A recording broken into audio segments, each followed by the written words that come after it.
Der Werwolf. Ein Soldat erzählte folgende Geschichte, die seinem eigenen Großvater begegnet sein soll. Dieser, sein Großvater, sei einmal zum Wald Holz hauen gegangen, mit einem Gevatter und noch einem Dritten, welchen Dritten man immer im Verdacht gehabt, dass es nicht ganz richtig mit ihm gewesen, doch so hatte man nichts Gewisses davon zu sagen gewusst.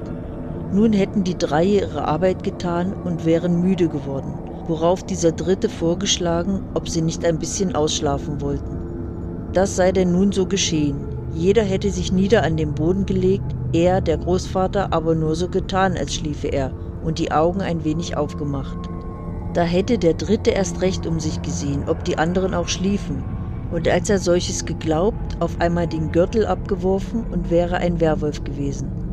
Doch sehe ein solcher Werwolf nicht ganz aus wie ein natürlicher Wolf, sondern etwas anders. Darauf wäre er weggelaufen, zu einer nahen Wiese, wo gerade ein Jungvögel gegraset, das hätte er angefallen und gefressen mit Haut und Haar.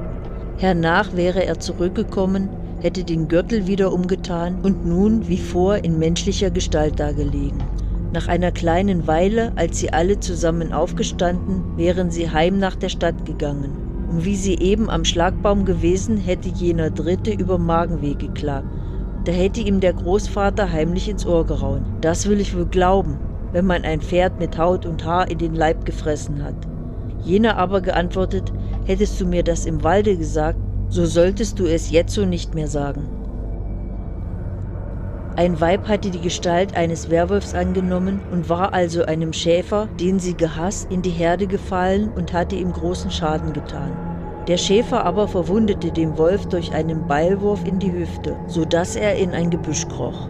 Da ging der Schäfer ihm nach und gedachte, ihn ganz zu überwältigen.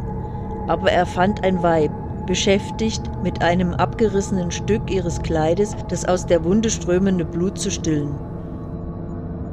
Zu Lüttich werden im Jahre 1610 2 Zauberer hingerichtet, weil sie sich in Werwölfe verwandelt und viele Kinder getötet. Sie hatten einen Knaben bei sich von 12 Jahren, welchen der Teufel zum Raben machte, wenn sie Raub zerrissen und gefressen.